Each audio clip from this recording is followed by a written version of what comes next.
Thank you. Welcome to the Community Preservation Committee meeting, Monday, March 22nd, 2021, 6 o'clock.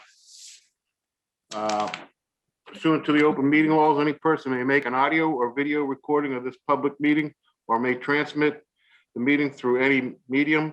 Attendees are therefore advised that such recording or transmissions are being made, whether perceived or unperceived, by those present and are deemed acknowledged and permissible.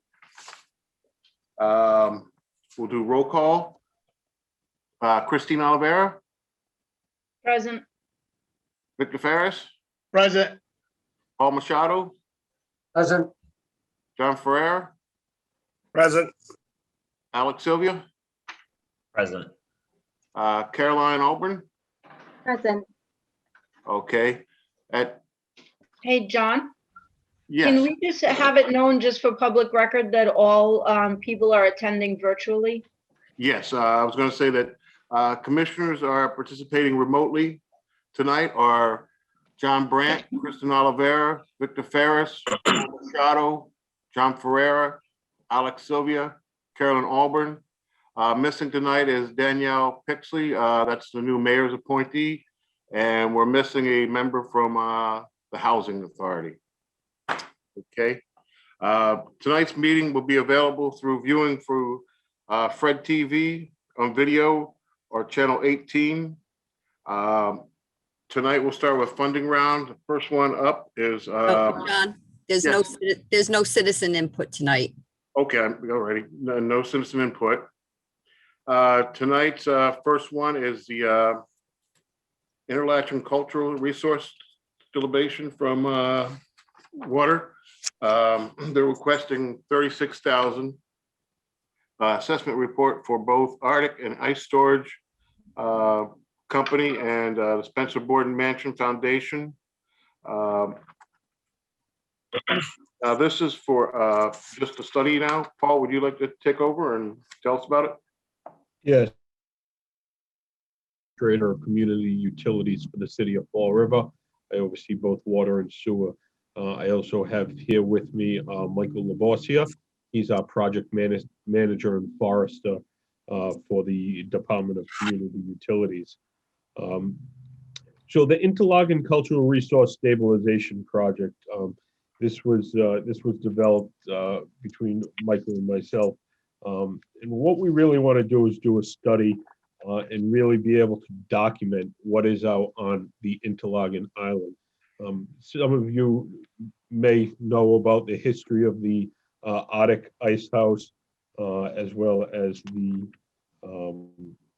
other ice house that was out there, as well as the cold storage ice company, as well as the Spencer Borden Mansion that was located on Interlachen, as well as the multiple areas where fields were for the horses that were kept out in that area and everything.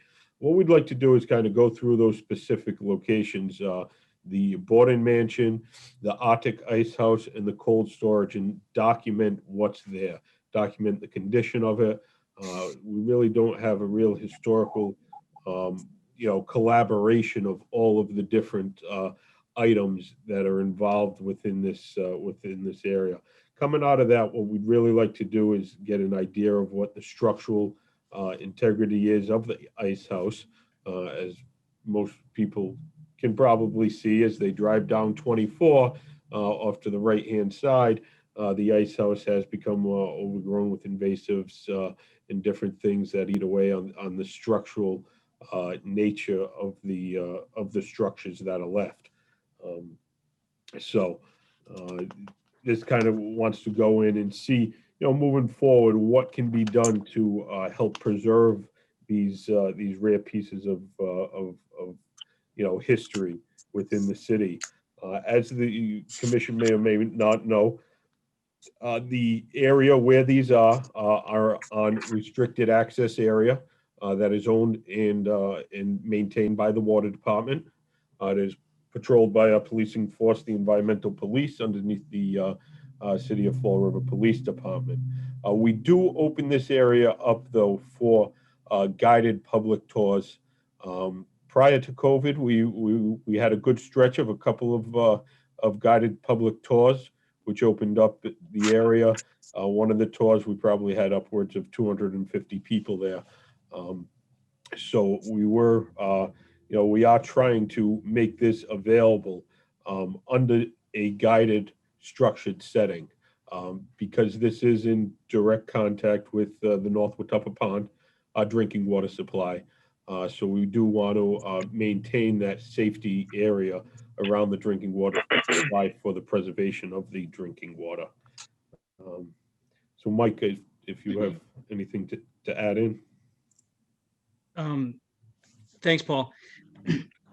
I guess I'm the color commentary guy. So this historic landscape, which is an island, and as Paul said, really, the two in the end of 2019, we had two public walks. We did one, and we probably had 100 or so folks come out, and we said, well, obviously there's a demand, and there really is. There's always a hum of people who want to go out there and look at it. But and for us, the dynamic tension is, as much as we, I think we appreciate it as the city's sort of part of this historic legacy, this landscape legacy that we have. That we have so many properties in the water department that fall into this category, but this one in particular, is sort of a billboard by Route 24. I mean, there's the ice house, and it gets everybody curious. But the dynamic tension is that it's really in very close proximity to the water supply. And the second aspect is that it's not a very safe site. These are deteriorating buildings. We've had structural engineers and landscape design people kind of look at it and give us a little bit of idea of what we're sort of help us comprehend what it is. You get the freeze-thaw cycle of stonework. It's 30 feet high. It's a little precarious, a little dangerous.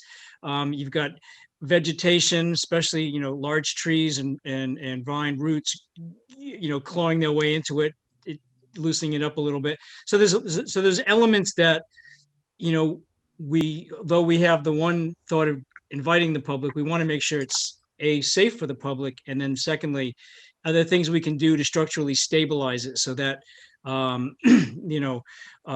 we can get the public as close to it as we safely can without endangering the public. So this assessment would kind of report on those two, and those are two discrete elements. There's the ice house, there's a Spencer Borden house, both of which in their own sort of right are fascinating to people. They come with fascinating stories. They're beautiful to look at. They're an amazing sort of legacy of Fall River stone and a time past where people could live on an island in the middle of the water supply. I mean, it's a crazy theme, a crazy story, but it really fascinates people. So we want to do it right. We want to do it safely, and the first step is to get expertise to help guide that process. And just a note from the eligibility round, we did have in here funding to provide staffing, part-time, either consultant or staff member for a ranger per se, to be able to assist with guided tours and educational reasons. Based on the recommendation of the board, we did pull that portion from the application. That's why from the eligibility round to this portion, there was a change in the cost, a decrease. Ready? Christine, you have any questions? No, not at this time. Okay, Vic? Victor, any questions? Not right now, John. Okay, Paul? No. John? No. Alrighty, Alex? Thank you. Okay, Caroline? Not at this time. Okay, alrighty, we'll move on to the next one then. John, can I just leave one more comment? Sure. This landscape was also part of the historic National Register listing in 1981. So this year is actually 40 years since the Waterworks and those accompanying buildings, and also the interlocking structures were lumped on that. That was kind of the Waterworks complex was what the description of the listing was. So that was in 1981. So this is the 40th year, and really, I guess just symbolically kind of interesting. And Yeah. but also the fact that it is part of the Waterworks landscape is tied in to the National Historic Register. Thank you. Sounds good. And Thanks. I also wanted to thank the Historical Commission for recognizing that and writing a letter of support. Oh, absolutely. All right, we'll move on to the next one, which is the North Watuppa Pond Seawall Condition Assessment Plan, which, John, it's the Barnabas Blossom Workshop restoration. oh, it is. Oh, sorry. Okay, Okay. So this one is, they're asking for 147,640. The project, existing condition assessment on the exterior structure regarding a shingle roof, windows, doors, wood shingles. I guess a 2-year phase to restore the appearance and exterior. Like to tell us about this one? Mike, do you want to take? Yep. So I know many on the committee may know the Watuppa Reservation headquarters is on 2929 Blossom Road. It's on the east side of the North Watuppa Pond. And it consists of, it's an old farmstead. It used to be in the Blossom family. 3 generations of Blossoms lived at this property. They began buying, they aggregated a number of smaller parcels as early as the Revolutionary War. 3 generations later, the city bought the land from the Blossom family, from Abram Blossom in the early part of the 20th century. So there's about 10 structures on it. There's old barns, wagon sheds, 4-stall garage. There's a 3-bedroom farmhouse. And this little building is adjacent to the farmhouse. We call it a workshop. We've identified on Appendix A in the 1871 Fall River Atlas. It was identified as a workshop. So it goes back, over 150 years. There's even a possibility it could have been one of the earlier houses on the property, like an early structure back in the day when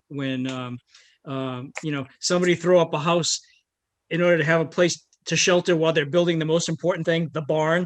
And so this might have been an intermediate house, but it's a really special building. It is it's pre-Civil War. It's got all the telltale signs of that, including timber frame, hand-hewn beams, mortise and tenon joints, pegs, combination of a lot of different things. And cities used it for a lot of different things over the years. It used to be, when the city took it over, it was a sort of a caretaker workshop.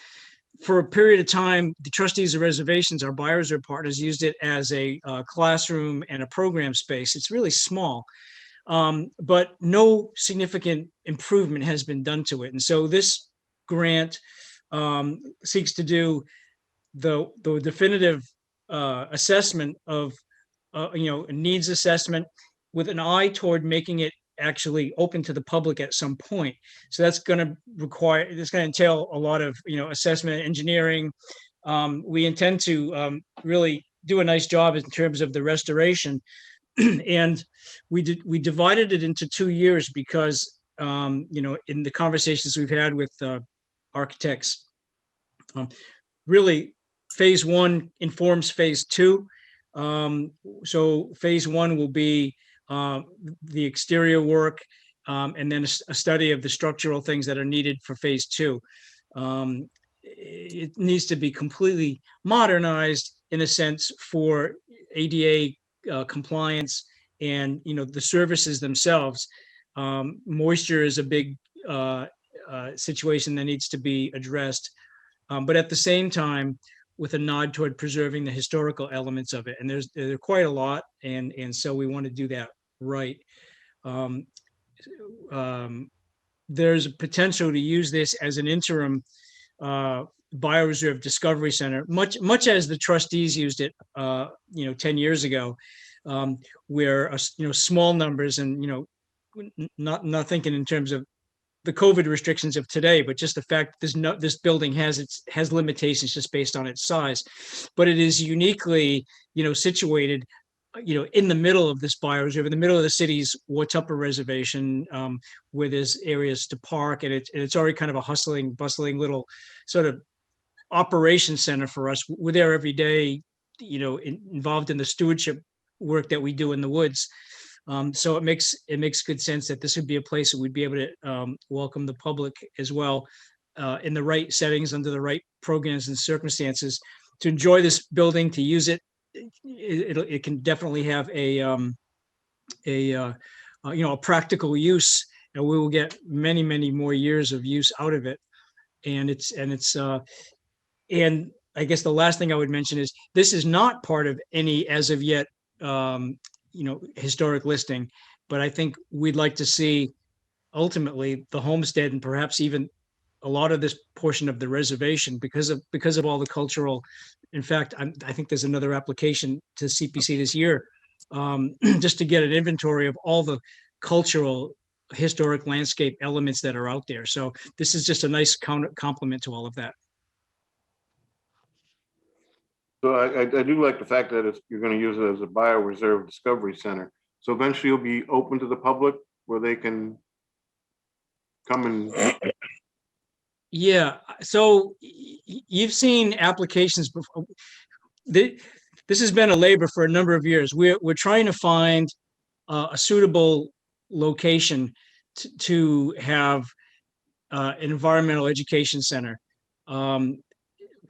And I think our vision for it is much larger than this building. But since we haven't, as of yet, got that right spot, and you've seen some applications we've had to withdraw because it's been some of the areas that we've identified as really the best site for this centers, a place that has the space, that is in proximity to the resource, all of that. Sometimes those parcels are actually privately owned, and it's just not that easy to acquire them. Sometimes those relationships and those deals have to be cultivated over many years. So we've been very close. We haven't quite got it. So looking at that pattern, it seems like what we're going to do is we want to see this building rescued anyway. So we'll rescue it, and we will start to fold that into that kind of a program in the hopes that it's just an interim. Eventually, I hope you'll see an application from us to do a much larger facility, but we would use it, yes, as that for now. Okay. Now, who will take ownership of this once, if this goes through? Do you mean in terms of project managing, or who owns the property itself? Yeah, at the end. So the city of Fall River owns it, of course. The fee is with the city, and it has been for over 100 years. Okay, City of Fall River alrighty. Water Department. Okay, water department. Alrighty. Christine, do you have any questions? I don't have any questions. I just wanted to say that the Historical Commission thinks that it is an important project, especially because there really are so very few pre-Civil War structures, and as Mike said, that area too is just in desperate need of cataloging and really realizing what the historic resources there are. So I think for me it's an important project, and it could serve a lot of useful purposes in the end, besides just the historic value of it. Okay. Vic, any questions? Yeah. Are you gonna be, are you gonna be able to use this for like a study again for like kids that want to go on like school programs? They can go and visit. Yeah, we actually had a period of time between 2004 and 2016, and that's precisely what we did. In fact, I hope we can do a tour, at some point, even, potentially even through this process. I'm not sure that's exactly going to be possible, but you'll see that we had a program, an after-school program called Youth Corps, and some people are familiar with Youth Build. Well, Youth Corps was specific to sort of environmental and watershed related outdoor stewardship. And so this was a place that they used for as a staging area when they would get together in the morning before they would work. They would do, workshops there. We've had lectures there. Again, I'm talking on a small scale, but it's big enough to do small but meaningful programming and it's one of these place-based things. It's not a, it's not a shack in the middle of the woods. When you're in this building, you can feel time, you can feel, the heritage. And, Kristen said something interesting. Not only are there not a lot of pre-Civil War buildings around, but if this was a carriage house in the city or something like that, it's probably privately owned and it's probably going to be converted to a house. And that's not what we have here. We've sort of captured this kind of raw and with a lot of integrity, old building that has the city's in control of it. So and the water department, I like to think does a really good job at this sort of thing. And it's also a partnership that we have with Diamond. I didn't even mention that, but Diamond for the last 5 years has been so instrumental in helping us do, tens of thousands, wouldn't even begin to describe all the electrical, HVAC, carpentry work, and our partnership at the reservations, a really special thing because and actually it has continued to flourish during COVID because we're so isolated out there in the reservation that they've been able to work safely out there, not in contact with people. And, when they haven't had a house to work on or this or that, they've been coming out there and they've been a great, great partner and they're excited about the project. All right, thank you. Paul, any questions? No. Okay. John, any questions? Not at this time, nope. All righty. Alex? Yeah, I have a quick question. I was hoping you could explain any possible maintenance issues you've had at the property so far and what the department's maintenance plan is for the property going forward. Alex, do you mean maintenance of the house itself or something beyond, the building itself or something beyond? Yeah, the building. In the application under goals, I think it's section 2B, number 1 was addressing deferred maintenance of the building. So I was just wondering what kind of deferred maintenance that was and what the plan was going forward to preserve any work that is done. Yeah. So the deferred maintenance, we've sort of been like the little boy with his finger in the dike. The building wants to fall apart. All buildings sort of do. The roof was in tough shape. We replaced the roof. The chimney needs to be repointed. The windows are not in very good shape. There's some issues in the basement, and so we're between. So we're hesitant to spend money on doing short-term things when we're so close to having the solution for here's the blueprint for the long-term real good capital investment thing. So the roof does not leak. The gutters are a little tough. We've removed a wood stove that used to be in it. That was not the greatest idea. We've repointed the windows 10 years ago. They're already failing. So those are the kind of things we're just trying to keep our finger in the dike, keep the building afloat until we can really solidly come up with the solution. So, and just to touch on that point, Alex, all the funding that goes into the properties that are out there, whether it be the house or this structure or anything else, all come from the water department. So we're underneath the city, we're an enterprise fund. So all of our funding comes directly from our ratepayers. Any funding from taxes or other sources, we're self-funded by our ratepayers that come in, and that's to take care of all of the drinking water system throughout the whole entire city, as well as protection of our North Watuppa Pond treatment plants, and also the preservation and conservation of all of our drinking water watershed area. So I think that's what Mike was saying, sometimes, sometimes a capital cost like this may go down the list a bit on sometimes priority, just because we need to make sure that we maintain a clean, safe drinking water to the public. So that's why restoration like this type of capital improvement into the restoration may fall short. As far as maintenance goes, so Mike does have a staff of 3 members out in the reservation that are able to do basic maintenance of our properties. But it's really getting this property back up to an easily maintainable state is what we're looking to do. So would you be confident with the existing staff that you can maintain the property if the project were to go forward? If the project were to go forward and everything was brought up to a easily maintainable state, so back to status quo, let's say, yes, I feel that we'd be able to maintain, wouldn't have any issues maintaining the property. All right, thank you. Caroline, any questions? I do. I just have one. So if and when you're able to get a separate building for your sort of discovery area, what would you plan to use this building for? It's a very good question. And my thoughts would be, so we'll have to be informed by where that Discovery Center is, how big it is, and so forth. But I think that this would still, so, part of the potential for this bioreserve, again, Fall River itself is one partner of 4 that together manage 16,000 acres. It starts at, the Dartmouth line and goes all the way up into Lakeville.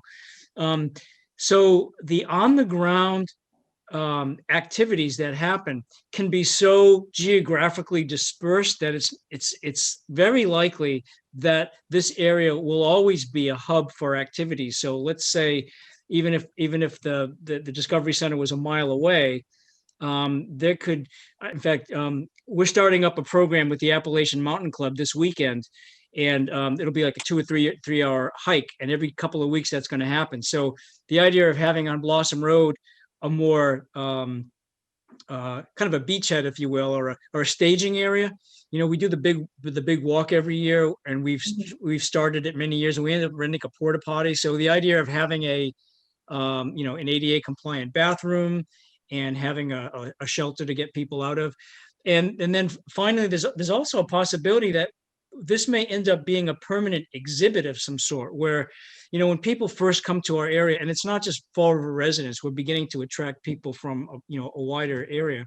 Sometimes you need a place, and I would say, I don't know if anybody's been to the Blackstone River Valley bike path in Rhode Island, but they have a similar kind of a small structure, like a converted home. And they have permanent exhibits. There might be, trail maps. There might be little dioramas of how the land used to be used. There might be some taxidermied animals. There might be some habitat information. So it might have restricted hours. It may not be open all the time. It might be open Saturday mornings. It might be open with like music during certain periods of time. So I think there's going to be great potential to use it, even in the shadow of a bigger, more fabulous structure. Great, thank you. Thanks. All right. I guess no more questions. We'll move on to the next one, which is the North Watuppa Pond Seawall Condition Assessment and Restoration Plan. They're asking for $90,000.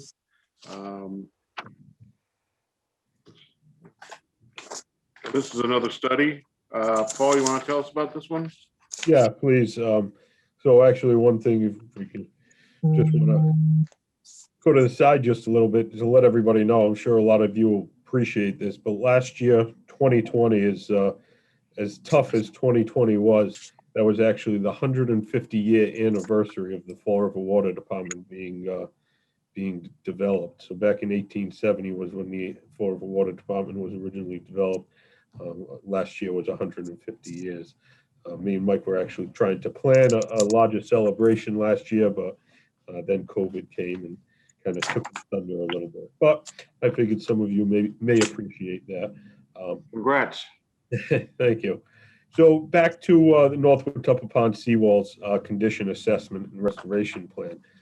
So I'm sure many of you are aware of the seawalls that are around the Northwood Tupper. We have a little over 6,000 feet of granite seawalls that are out there. They're on the causeway up at the top on the north edge of the Northwood Tupper, where Wilson Road is. We have them down next to our treatment plants at the bottom of Bedford Street. We have them over by 195 where it wraps around.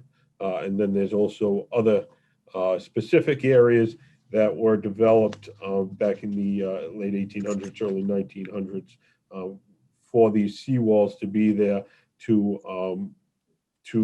cut down on the amount of erosion or other pollutants that over the years, those seawalls, I'm sure, have definitely seen their better days. They were always put in areas of high abuse from wave action and wind action. So what we really want to do with this is be able to go out there. You know, it's always been discussed on how we need to get out there and, you know, how we need to repair the one on Wilson Road and other ones. You know, I think what we need to start with is a full assessment straight through the whole entire pond to identify all these sections of seawalls, to be able to say, okay, this one's in pretty good shape. We just need repointing here. All right, this area over here has some collapse or erosion due to it. So we're going to need a little bit different you know, approach over in this section. So I think that's kind of what this study is intended to do, is come up with a study and a plan and a path for us to be able to move forward to seek funding, whether it be from Mass Historical or other entities, to be able to go in to work to restore these walls. So kind of a broad overview. Mike, I don't know if you have any specific details. Well, I'm just probably just punctuating what you said, but these walls they're so unique. They're so, you know, they're so Fall River. Some of them are associated with the Frederick Law Olmsted's work. You know, I think everybody knows that he, the firm designed 3 parks in the city. The firm was also consulted when the Watuppa Reservation was first being developed, you know, with the idea that this Watuppa Reservation forest was almost a park in the making. But I think the city fathers kind of pulled back a little bit, because really the restrictions that needed to be in place maybe didn't, you know, lend the reservation to be so park-like. But the architecture of the walls, you know, you often don't talk about walls in terms of architecture, but there are some walls that just just wonderfully dovetail the Waterworks building. The architecture of the walls at the Narrows actually meets and joins the gatehouse, which is again part of that National Historic you know, Register listing. You know, the causeway is so iconic. Everybody knows the causeway. And when I first started, you know, with the city many years ago, you could look across and see the wall in its entirety. And, you know, the damage kind of over time begins to get exponential. So, you know, and these big stones are like 2 tons, and, you know, something beyond what we're capable of sort of doing sort of on an in-house, you know, fix. So piece by piece, as Paul said, we need to assess the whole thing, get a good handle on it. This damage didn't happen overnight. We really need to understand what's the scope, what's required, and maybe position ourselves to be able to, you know, find funding in areas even beyond our own community, because I think the stature and importance of these walls will really rise to that. I think we will attract that kind of help. Alrighty. Kristen, any questions? No, not right now. Vic? No, not right at this time. Paul, any questions? No. Already. John, any questions? Nope. Alex? No. Caroline? Not at this time. Okay, all right, thanks. Move on to the next one, which is Articles 97, protection for vulnerable open space parcel. Looking for 23,250. This is what, for attorneys and title tax examiners for something we already approved? Is that what it is? Yeah, Mike, do you? So I apologize. I'm a little confused. I thought we'd approved, I thought we had approved this one. Was this not in the last round? No, it didn't because, Mike, we went to Corporation Council and never got an answer, so you Okay, submitted this year. okay, I'm sorry. That's Uh, okay. I- Yeah, so just as a history, last year, this was submitted to CPC, Article 97, protection of some vulnerable parcels that we have. It came into CPC, passed the eligibility round, funding round, and then I believe the CPC was looking for a determination from Corporation Council to confirm that the funding could be used for this type of project. I believe that was the case. Rather than holding up the whole entire CPC approval any more than it already had been of last year's CPC, we pulled this, we decided to pull this application last year so that the CPC could fund the rest of the projects. And then we're back this year where we reapplied for it. We went through the eligibility round again, and now we're back in front of the board. So what this, and I'll give a brief overview, Mike can really get into the details. What this is, we have land that the Fall River Water Department owns that was bought prior to the laws of Article 97 being enacted within the state of Massachusetts. Article 97, as some of you may know, essentially puts an overlying arch of protection on top of lands that was bought with a certain type of funding for certain purposes. What we'd like to do is go back and have a deed put on all of these pieces of property so that we do have that Article 97 protection on the different parcels. Mike, you can probably go a lot more into detail in relation to this. So. Well, yeah, and I apologize for the COVID amnesia, because actually Attorney Machado helped us run a little interference with the city's attorney, because it was something that the city's attorney wasn't really sort of familiar with, but Paul was better versed in that. But we did meet with the city's attorney, and he did figure it out and supported it ultimately. But the quick explanation, or just the simple explanation, is that sometimes just because the city owns the land, but there's, and in fact, this is a body that knows well, because you've supported a number of land acquisitions that the water department has made, and you know the value of a conservation restriction because you require it. So every parcel we've acquired a half a dozen parcels since 2017. And each one has had a conservation restriction recorded on it as a sort of a handcuff, so that the owner, and the owner happens to be us, but so that the owners understands what are the conservation values being protected, and it spells them out, and it spells out enforcement, and it spells out monitoring and inspection terms, so that the monies that you're spending on conservation land these days is assured and guaranteed that will never go bad. That land will be in perpetuity. These restrictions will be held in perpetuity, and there's an agency assigned to ensure that. So there were a lot of lands that the city bought 100 years ago, before Article 97 protection, before there were conservation restrictions, and before the 20th century experienced the problems that it did with conservation lands that might not have remained conservation lands, might have been jeopardized.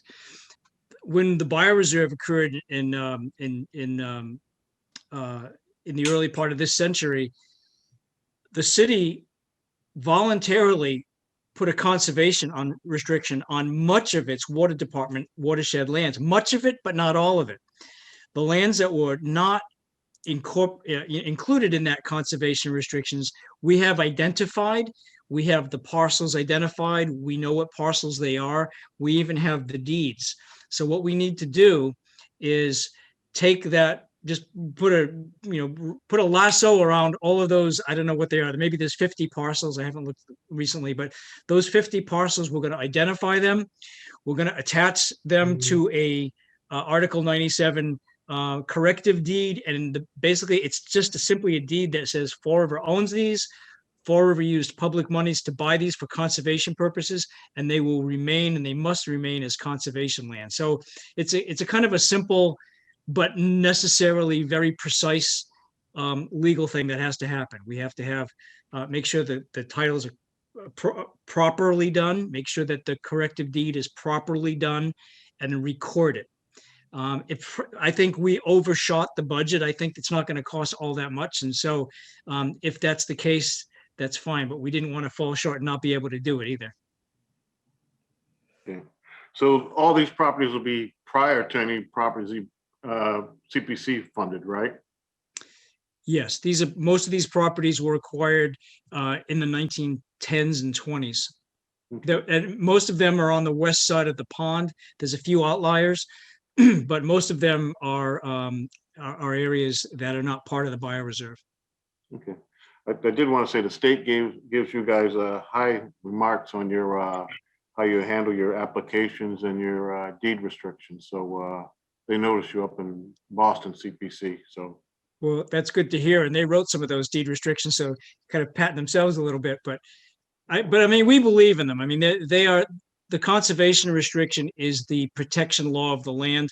Massachusetts leads that in the whole country. We're probably, for the small size of our state, we probably have more private nonprofit land trusts other than possibly California, and we might have actually got in front of California. So Massachusetts leads by example, and I think we definitely subscribe to it. Christine, any questions? No, I don't. Vic? Nope. No, not right now, John. All right. Paul, any questions? I'd just like to add a comment if I could. I did do some research on Article 97, and I thought what was significant, I wasn't familiar with it previously, and I thought what was significant is that an Article 97 restriction appears to be probably the most strenuous restriction. And what that means is that the locality can't change this. So if the city council and the administration wanted to remove the restriction, they would be unable to do that. The only way an Article 97 restriction gets removed is by a vote of the state legislature, correct? That's correct. Yes. So that's significant because we know that it would never go there. So that's how stringent these restrictions are. Good to know. Alex, any questions? Yeah, just a quick question. I was wondering if you had a loose estimate as to how many acres would be protected with these protections. Is it the 3 totals in the exhibit part of the application, or? Forgive me, Alex, I don't have that in front of me. So I want to say my fuzzy recollection was it was on the order of, I won't even say. I would be foolish to say. So in the eligibility portion, we put in 806. I think in the application, we broke it down a bit more Okay. onto the lands that we'd be looking to do, so. But that's a good question. And again, we're appealing to our how can I say it? The city values the water supply. The city, we have 100,000 ratepayers. We value the land that surrounds and protects it. And I think this is the time to recognize that there's no sort of controversies or any reason why we wouldn't take this opportunity to like completely express that by locking it up.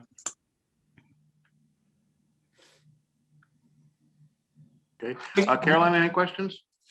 I didn't hear the estimate of the number of acres. I can tell you in our eligibility application, we listed 806 acres total. And that's the right number. Thank you.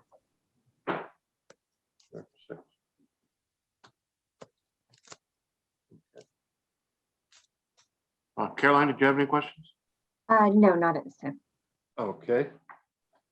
All righty, we'll move on to the next one is the Thomas Borden form acquisition and protecting. Paul?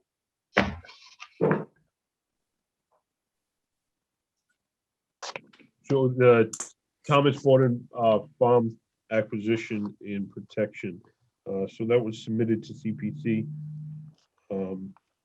Mike, did we put a request to withdraw this one? I thought we did. Yeah, I think you did because I don't have the funding application. I just sent you an email, Mike, asking. All right. Okay. Oh, Yeah, so just an update on this project, if the board would like, Thomas Borden, because you've seen this application in for eligibility a couple of times. The Thomas Borden Farm acquisition and protection. Thomas Borden Farm is also known as Adirondack Farm. It's a piece of property that we've been looking at to potentially acquire. Use the structures on there for a larger, more involved discovery learning center for the bioreserve. We've had multiple conversations with the property owners, and at the point when the requirement for the funding round was coming around at that point, it didn't seem like we were going to be able to come to a resolution with the current property owners. So that's why we requested to withdraw this application for this year. Very well may see it again in the future. Okay. Thank you, Paul and Mike, for attending tonight. thank you. You've been very kind. Thanks. Thank you, guys. Have a good night. Right. Night. Thank you. The only thing, before we close up, we do need to pick two dates for deliberation and vote. I guess we have the April the 8th, 22nd, 26th, 27th, or 29th. Do you guys want to look over your planner and submit the Sandy dates that are open, or can we do that now? What was it again? It was April 8th, 22nd, 26th, 27th, and 29th. 8 and 22nd would work for me. That 26, 7, 8, 9, or whatever that week. That's when I start up at Durfee with the spring sports coaching. So I might not be out in time. Okay. Anybody How about else? that? How's April 8th and 22nd sound good? Yeah, that sounds good to me. Okay, so we'll set that up for the 8th and the 22nd. Yeah, I'll contact the clerk's office tomorrow and put those two dates in for 6 o'clock.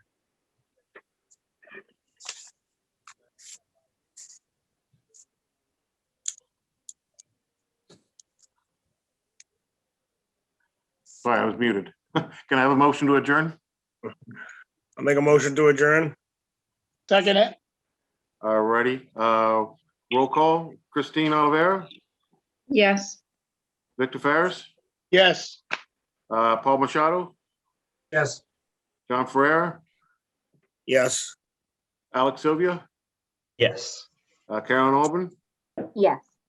All righty, meeting adjourned. We'll see you April the 8th. Have a good night. Good night, guys.